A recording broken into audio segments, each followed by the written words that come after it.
आज की कल कौन फिल्म के एगो ट्रेलर लॉन्च भइल रे पटना में? पुष्पा 2। हाँ पुष्पा 2।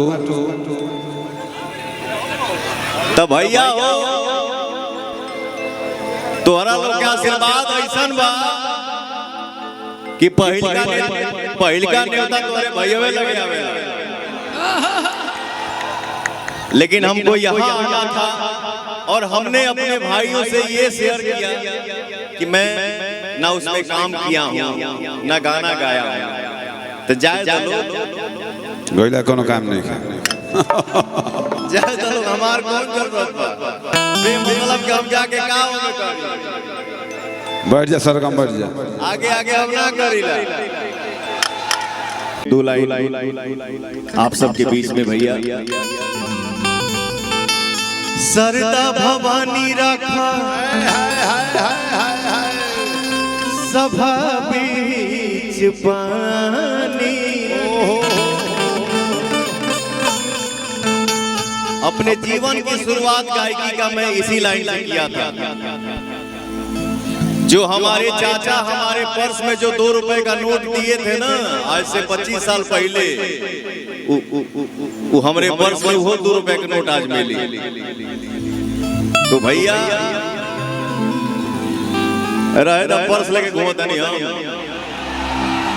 पर्स का जमाना बाप गूगल पे फोन चलता है। तो मैं अपने जीवन का शुरुआत इसी लाइन से करता हूँ हर मंच पे भैया। कोशिश करता हूँ कि आप सबका आशीर्वाद मिलता रहे।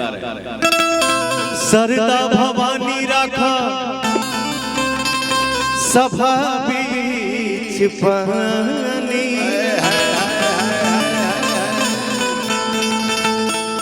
दोनों हाथ जोड़ी पड़ी पैया हो भैया।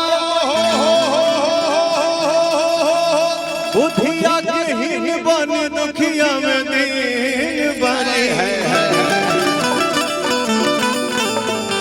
ना पूरा पढ़नी पढ़ैया हो भैया।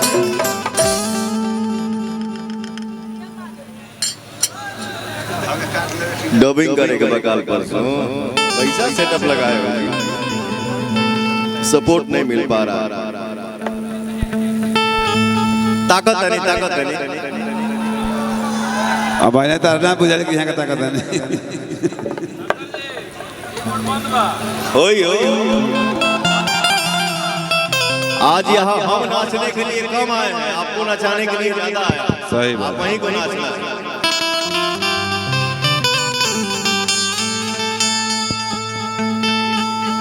हरे गंगा जी नहाई बोए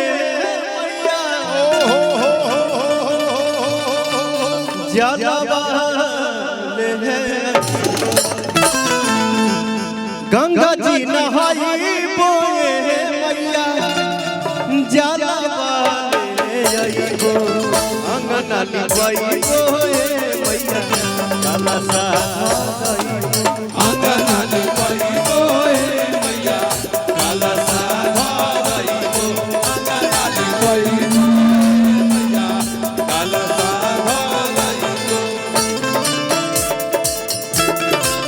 गंगा जी नहाई बोए मैया जाला वाले आईबो। गंगा जी नहाई बोए मैया जाला वाले आईबो।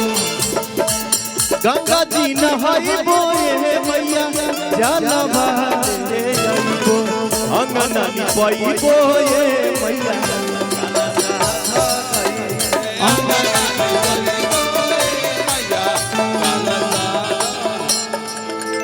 अच्छा हमार माई बहन लाड़ू जगह हो कितना बहन हमार मिलनी है कि हमार बगले में गाँव हमार बहन ना हो जा झूम जा झुमाता देवी गीत तो हर भाई गावता। अंगना लिपाई बोए मैया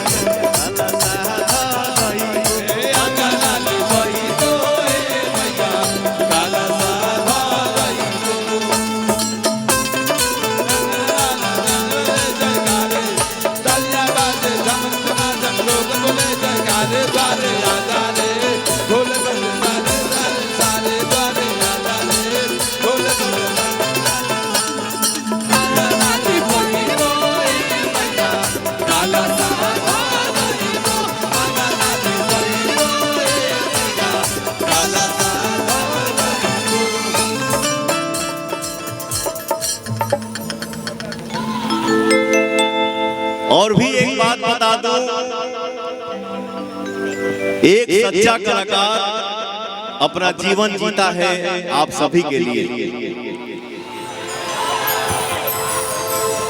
मन में कुछ भी हुआ हो, अंदर कुछ भी हो, बट आप सबको देखता हूं तो एनर्जी इतना आता है।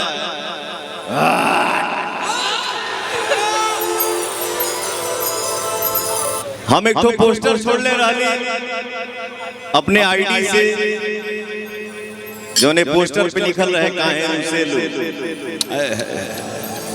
तो 2-3 दिन लेट हो गया। इसके लिए लेट हो गया, हमारे भैया को लगातार ऐसा खिसियाए हमारे मैनेजर साहब के कि अब इसे तनी काम पर ध्यान दो, खाली खाए पर ध्यान मत दो। सही बात है। तो ऐसा नहीं है, आप सभी से एक कलाकार कुछ भी कर सकता है, बट अपने चाहने वालों से मजाक कभी नहीं कर सकता। सही बात है। तो इसमें 2-3 दिन जो लेट बैठा वो में हमारे भाई अभिषेक की कोई गलती नहीं थी। मुझे क्या ना, मुझे टाइफाइड हो गया था और मेरा थोड़ा प्लेटलेट कम हो गया था, थोड़ा तबीयत डल हो गया था, इसके लिए गाना आने में लेट हुआ। लेकिन गाना आइल बा काहे उसे लू भैया हमार प्यार देता सा हो। ऐसा प्लेट कम हो गए तो प्लेट बढ़ जाइए। प्लेट कम हो गए तो गाना के प्लेट बढ़ जाइए।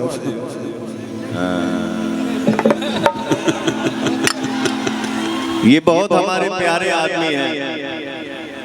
ये जब तक हमको सामने से नहीं देखते हैं, बोलते हैं वीडियो कॉल पे देखता हूँ तो चैन नहीं मिलता है। जीजा जी सामने आइए ना। Wrong point of India. अरे मालिन बोलाई बोले और हवल मलाई बोले, मालिन बोलाई बोले मैया और हवल मलाई बोले मैया और हवल मलाई बोले।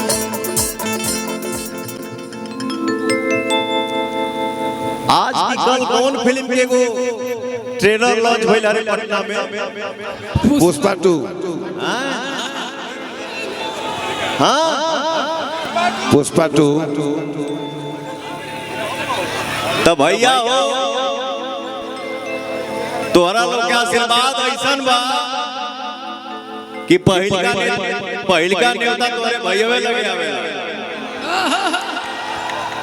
लेकिन हमको यहाँ आना था और हमने अपने भाइयों से ये शेयर किया कि मैं ना उसमें काम किया हूँ ना गाना गाया हूँ, तो जाए चलो गोइला कोनो काम नहीं है। जाए चलो हमार कौन जरूरत बा, मतलब कि हम जाके काम करी। बैठ जा सरगम, बैठ जा। आगे आगे हम ना करीला। हाँ अरे भगवान करे सब कोई मस्त रहे, सब कोई बुलंद रहे, सब कोई छाए रहे, सब कोई आगे बढ़े।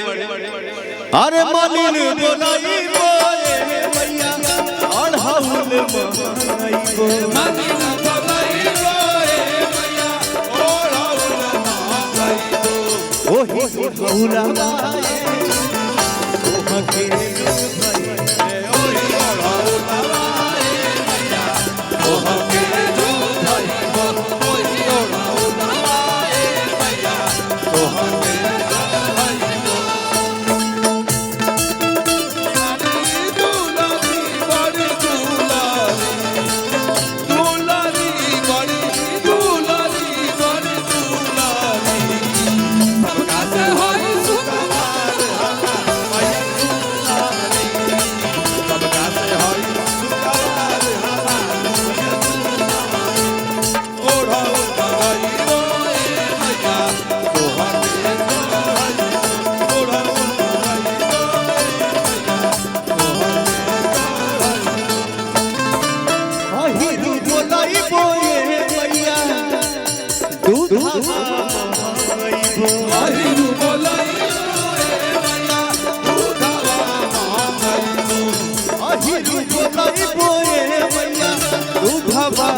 हैंड का मिले बोलोगे। हाथ में जा रहा घास में जा रहा रेखा बदल जाइए। हरे अहिरु बोलाई बोए मैया दूधवा महानई खीरा बाबा नई बोए